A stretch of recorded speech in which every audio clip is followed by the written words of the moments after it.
What's up, Wholesale Nation? My name is Undrea King. And I'm Andy Speed. And excited to be talking about a topic that I think a lot of people have questions about, like when to hire people. And speaking of like when to hire people, right now our staff, we're going through a little bit of a transformation. I decided to put out a little contest to see if people wanted to join me on it. But we started a body fat contest. I think we got started a little late. Most people usually start this kind of stuff in January, but we decided, you know what, it's time for us to get fit. I think for you started looking at just being more disciplined, you said, I think you started listening to Ed Milet and said, you know, I need to have more discipline in my life and that kind of thing. Right. And I've lost some discipline over the years, and I need to pick up in some areas where I've been lacking. I think actually, I started a fast. That's what started it. And, you know, we got talking about weight loss and whatnot. And, you know, I've been complaining about it over the last year that I've been getting out of shape. And, you know, if you talk about it enough and you kind of look in the mirror one day and crap, I need to change that. So. Right. Yeah. And then, you know, for me, you know, I saw, you know, coming from the gym industry, you know, I've always been more productive if I'm, you know, like in shape, you know, working out consistently, eating the right things. And so I said, you know what, how about we get the whole team surrounded around this? And now we got the team surrounded, you know, into the contest. Everyone's trying to change their eating habits. Our lead manager now is like, gym on lunch break. Yeah, she's on the gym at lunch break, you know, just killing the treadmill and the weights and things like that. And you see the excitement. You see that, you know, people are, of course, trying a lot harder now. Just that you get those creative things going in your brain when you're exercising. And so that was kind of, you know, the thought process behind it. If we can get healthier, the worst that can happen is that we get better, right? Absolutely. And so that's how that came about. So if you're not doing anything, you know, I would highly suggest, you know, find something that you want to get discipline behind, whether that's reading books, working out, whatever it is, and stick to it. All right. But today's episode, we wanted to go over like when to hire. Right. You know, I've gotten that one quite a bit. People are asking, like, who do I hire first? When do I hire them? Why should I hire them? What should they be doing? Scale, systematize, consistency, those kinds of buzzwords in this business. And what does it mean to scale? Why do I need systems? If you want to build a team, you need systems. Right. And, you know, for me, that was one of the words that like got me. Right. And that was one of the reasons why, you know, I went to one of the scale and escape events is because of the word scale. Right. And I think it was like like you said, it was a big buzzword, but I understood why they said it. You know, it's to be able to get the business running to where you're not doing everything in the business. Right. All right. But you have to make sure you do it at the right time. And I got a quick story. I had a buddy of mine that said, you know, I want to get started in wholesaling. I said, okay, cool. He said, well, I want to put together a meeting and I want to kind of find out exactly, you know, how to do this. And I said, okay, cool. So we met at this restaurant and I thought it was just going to be like, just me and him talking about like the thought process behind getting started in real estate and wholesaling. I get to the meeting and he has a full team.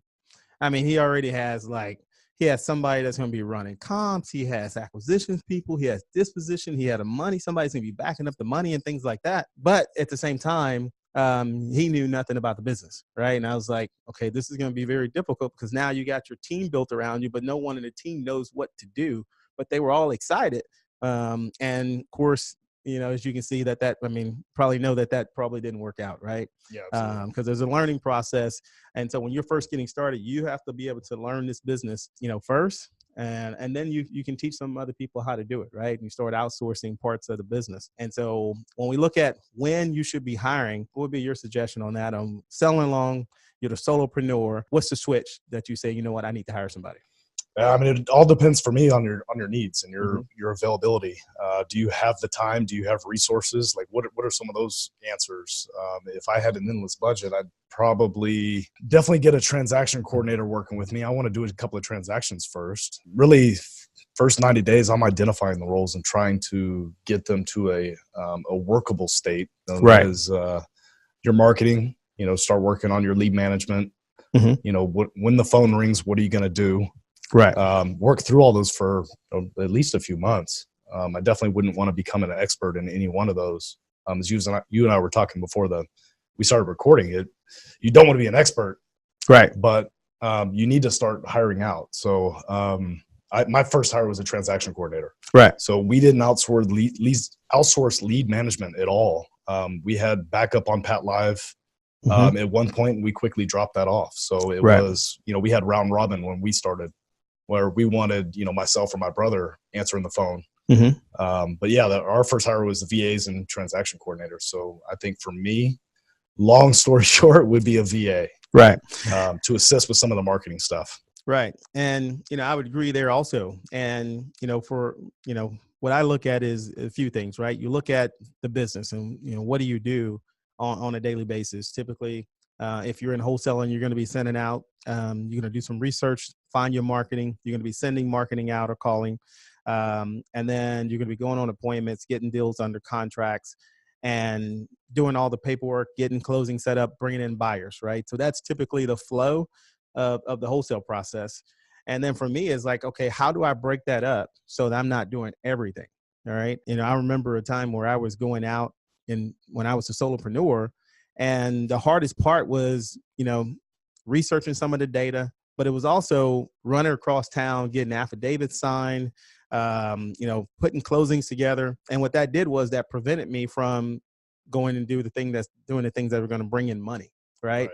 And when you look at the things that are going to bring you money, is you need to be in front of people, front of sellers all the time.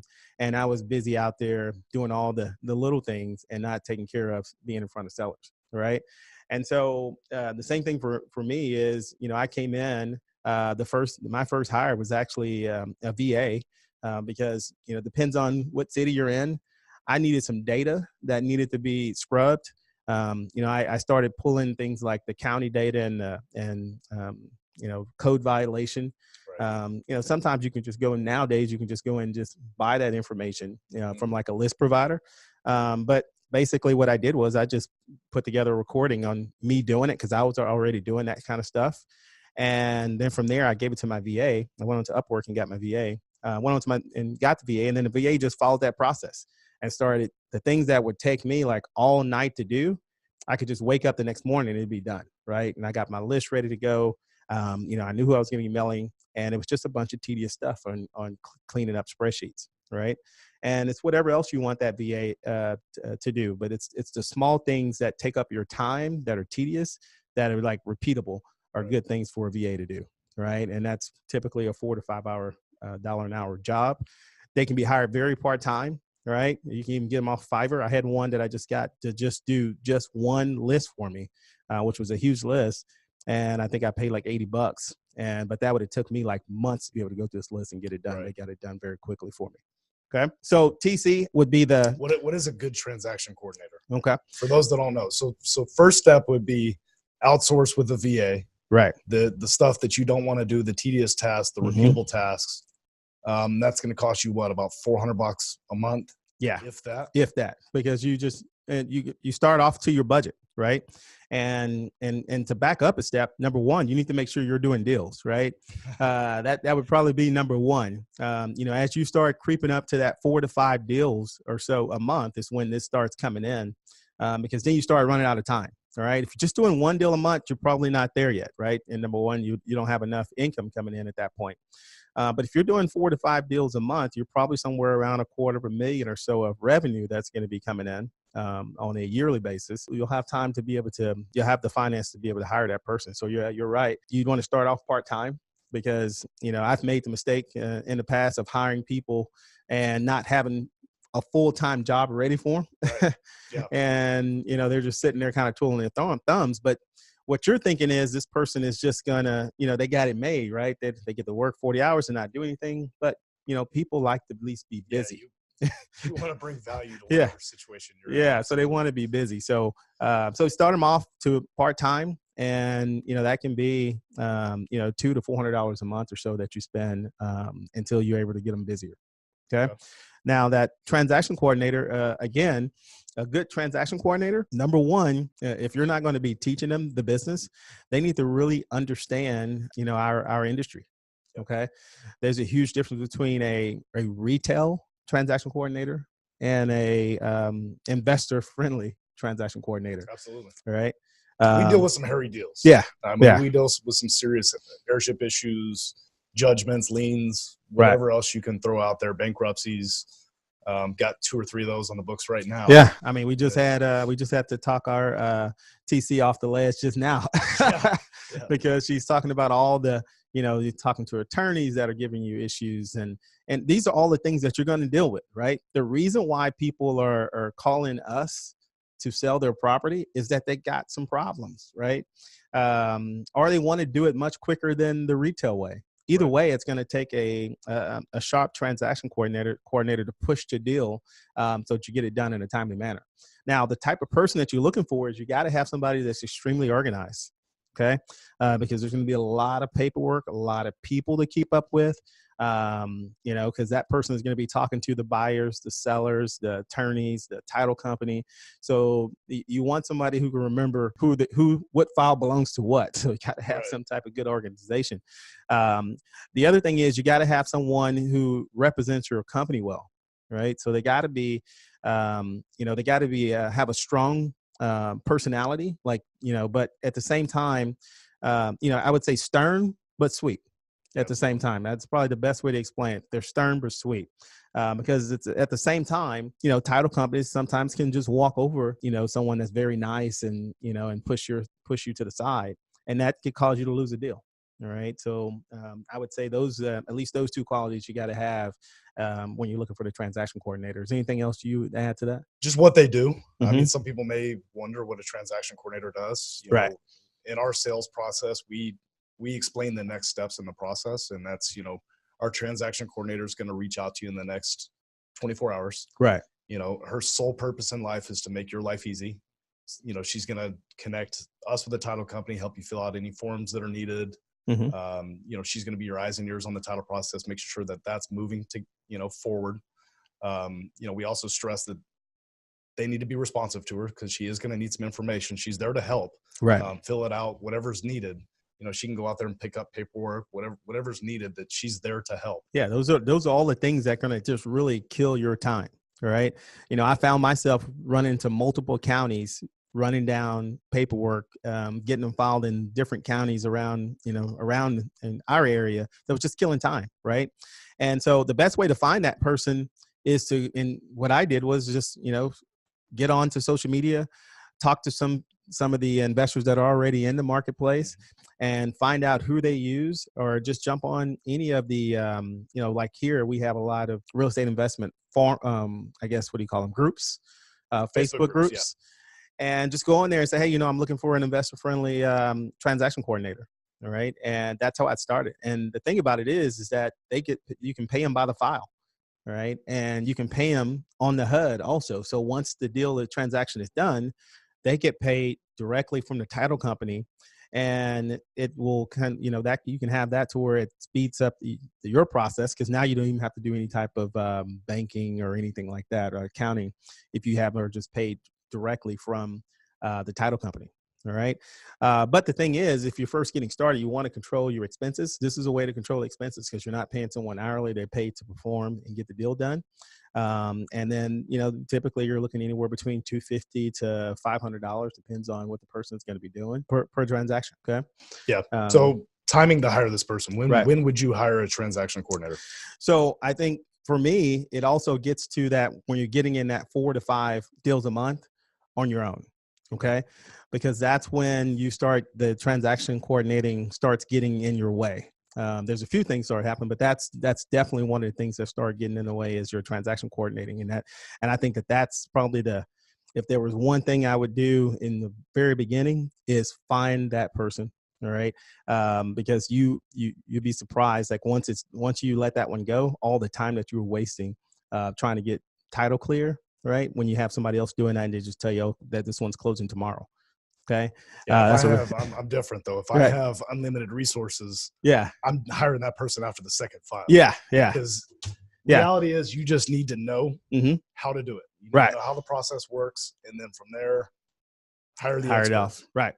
Yeah. So it's going to really depends on what you're bringing in. If budget allows it, get them in the beginning, but it's got to be up in the beginning of your business. Yeah, okay? Absolutely. For sure.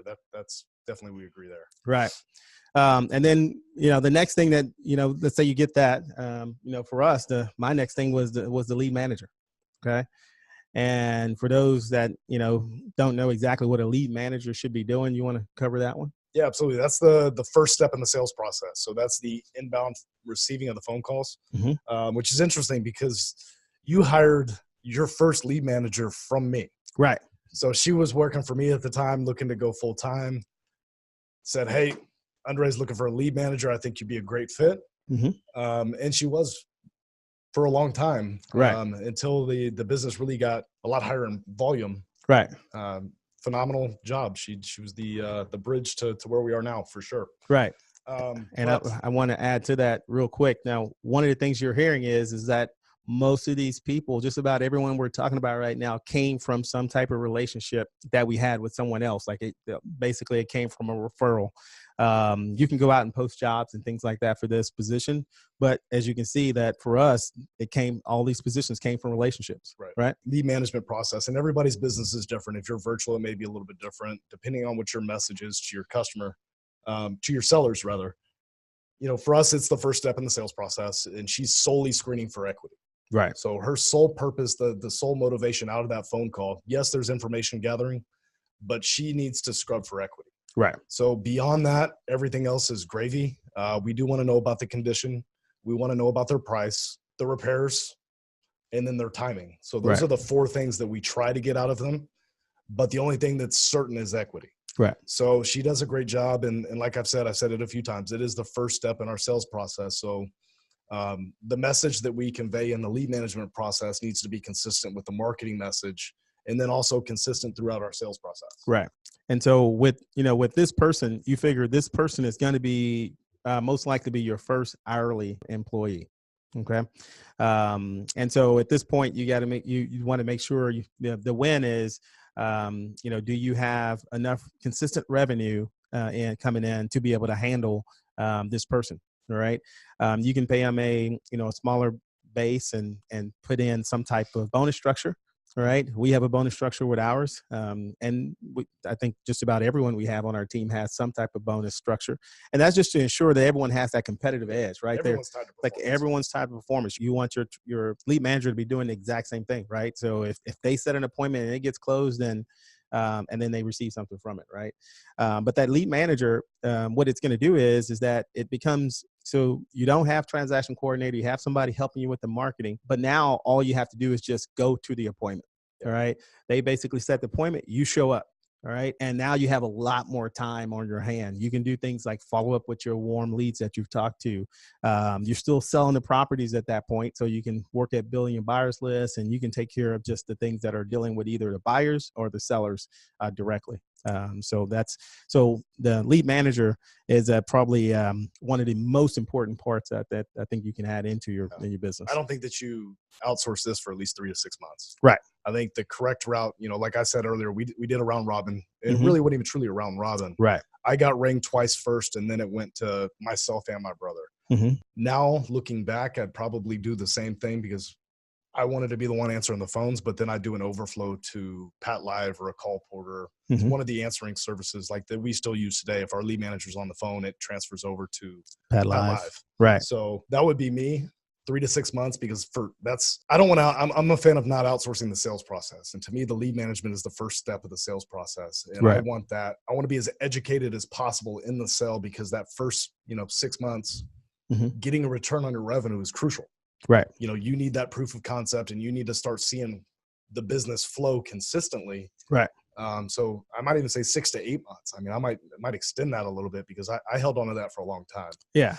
And when we look at outsourcing that position, the lead manager, you figure you need to be that lead manager in the beginning before you hire that person. And kind of like what Andy said, I had an overflow of Pat Live, picking up the phone when I couldn't answer.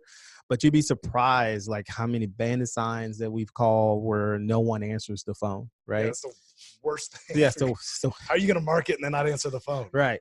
So if you're going to put money on marketing, and whether that's $200 a month or $20,000 a month, I would be the one answering the phone in the beginning if you don't have a lead manager, and then with an overflow of a call center or something. But you definitely want to make sure, like Andy said, that's the first part of the people coming into your funnel. You don't want to clog it up there because everything else will just fall apart, right? Even worse, can you imagine you're spending your time Oh to do man. this and Yeah. then not answer the phone. Yeah.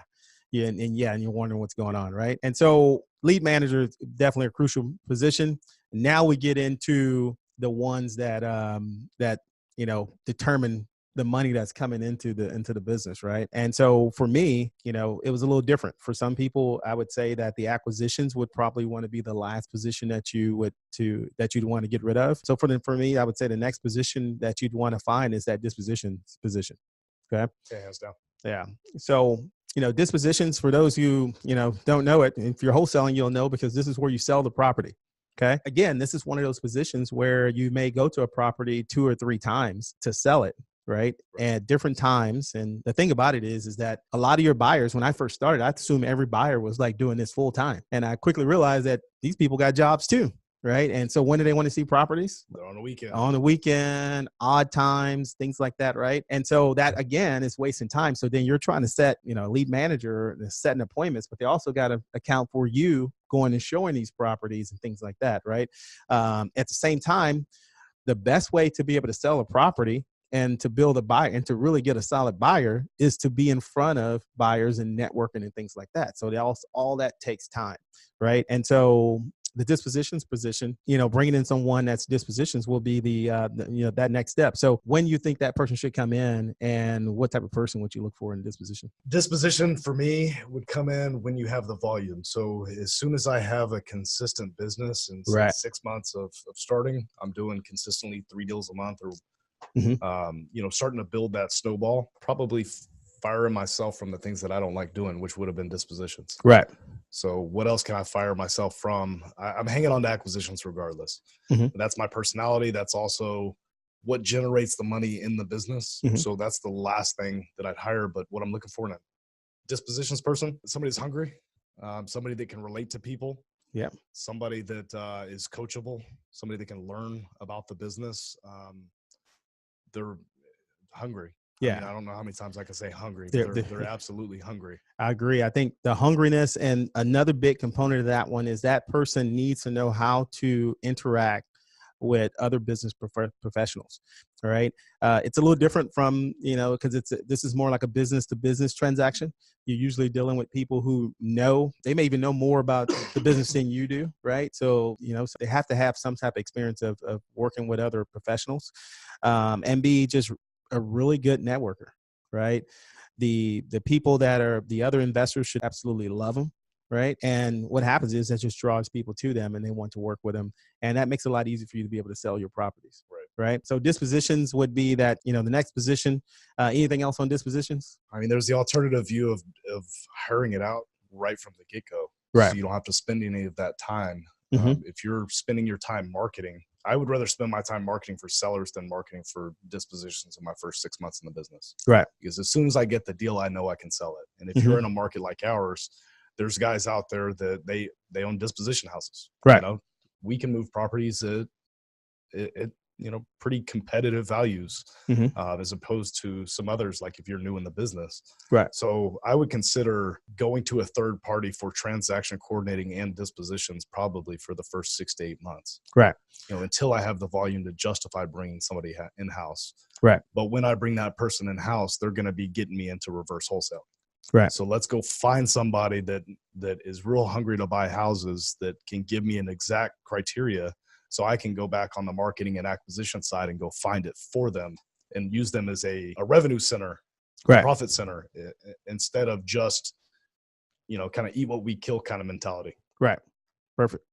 And then, of course, the last one is the moneymaker, and that's acquisitions. Right. Yeah, absolutely. And, Andy and I were having a conversation about this before we got started. And what we were trying to figure out is if you're in this business as a wholesaler, and the job is sales and marketing. Sales is usually, most people say sales and marketing. I guess you could say marketing and sales, but it seems people say sales and marketing first. Then I would assume that you have some type of sales skills, or have an ability to connect with people, relate with people in a way that they want to sell you their home, right, or their house. So if that is the case, and you've been running these appointments, I assume that you have some type of sales skills, right? And because that is the moneymaker, right? because that's the person that's out there closing the deals, bringing them in. They're out there killing it, bringing it in. This is the last position you'd want to let go. Okay. Let this one go a little bit too early. Then you're always, in most cases, you're going to have like kind of a fall off, right?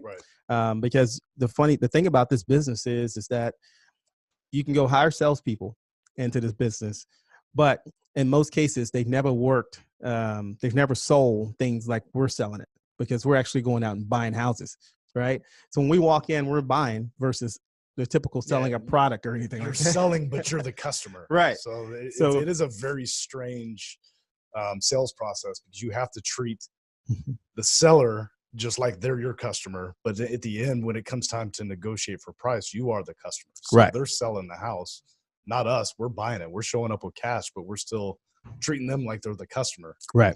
Throughout the sales process. So yeah, it is I don't have any basis for it. I've never been in sales before, but it does seem like an altered process versus what you'd see like selling a car. Right. Because there's no product there. And so if you brought on someone and say, I'm going to train this person, and you don't have any sales skills, it's going to be very difficult to train them how to do this, right? I've lived it. Yeah, it's going to be very difficult, right? How did you do that? I don't know. It just happened. It just happened, right?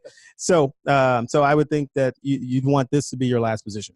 Okay. And so wherever that time comes in, again, just like Andy just said, that it's going to be to where you have a consistent coming in, just in case there was a little bit of a drop off. What we found is that for an acquisitions person, you're looking at about a 3 to 4 month training, window, to where, they're out there selling, but they really start getting it. They really start understanding it. They know they're learning how to, talk to sellers, how to ask for the deal and things. So they really get it down, I think, in about that 3rd or 4th month. And so you have planned for that, right? And you got to also think about that for a big part of that person is going to be with you. So you're still going to have that position for a while, while you're showing them, the position, right? And, so one of the things I learned from John Maxwell is, when you bring on someone like that, the first thing you got to be able to be able to do it, right? And if you're teaching an acquisition person, number one, you got to be able to do it, okay? And then they go with you and they watch you do it, right? And you're doing the sell, they're watching you do it, all right? Step 3 is... Sounds a lot like John Martinez. Yeah, John Martinez. Yeah, this came from John Maxwell, though. Years before John Martinez. I thought maybe you slipped up. No, John Maxwell. The great John Maxwell, right? Go check out some of his books. It's pretty great. But it's basically called the steps of learning process. It's number 1, you do it. Number 2, the person goes with you and they watch you do it. Because now they have belief. Wow, you can. It really works. When I think back to the first acquisition person we had, Andy went out with our acquisition person when he saw proof that this happens, right? And I think it was SharePoint when he saw proof that this works, that, it puts a spark in that person's head that, I could do this, right? Number 3, you go with them and watch them do it. Okay. So now they're kind of going on their own, but you're there to oversee it and critique and things like that. Number 4, they're off on their own. All right. And if you want to take it to another step, is that when you bring on someone else, you have them, number 5, they teach someone else how to do it. Okay. And that's how you truly learn something, because when you become the teacher of it, that's when you really start learning the steps. And we've actually started implementing that into our sales training, is getting our salespeople to start teaching and doing a training inside of our weekly meetings, because if they can start teaching it, that causes them to want to have to learn it, because who wants to look like you don't know something, right? Yeah, the highest form of learning is teaching. Right. And so, so you want to implement that process as you get into starting to hire acquisitions. But those who you need to hire, right? And, from a time frame that we talked about, from the time that you hire your first person as a VA to the time that you hire your acquisitions, then from there, now you can work at really scaling out the business, right? You'll always be in the business doing something, right? This may step you out of it to where you are not doing some of the main positions, right? But you should always be looking at the growth of the company. What are you going to be doing next? How can you get your people better? High level decisions, talking to high level people, things like that are going to help you grow your business is what you can focus on at that time, versus running down some paperwork. Right. All right. Anything else to add to that part? No, that's it. Get out, get it, analyze where you are, where you want to be, and build the steps to get there. Yeah, that's basically what it is. And so for those who want to know more, don't forget the first Monday of each month, we have our monthly meetup for Wholesale Nation. It's at the Hilton Garden Inn, 6:30 to 9 p.m. And we go over some of these same topics, but we go more in depth because we have an hour to really talk about it. And, but it's a good place to also network with other wholesalers and realtors. And, there are other people in the room as well, but it's mainly geared to the person that's marketing and want to learn how to, market and sell and things like that. Also go to our Facebook group. We have a private Facebook group. There's a few questions that we're asked about you. And then if everything's good, we'll accept you into the group. So if you have questions and you want to connect with us directly, that's a great way to be able to connect with us there. And then our YouTube, you can look up the Wholesale Nation to be able to check us out on YouTube. And then you can follow me at Undrea King on my Instagram, and then Andy at _AndySpeed_. All right. Well, that's a wrap. We wanted to keep this one nice and short. We went a little bit long, but that's it. All right. Y'all come back now.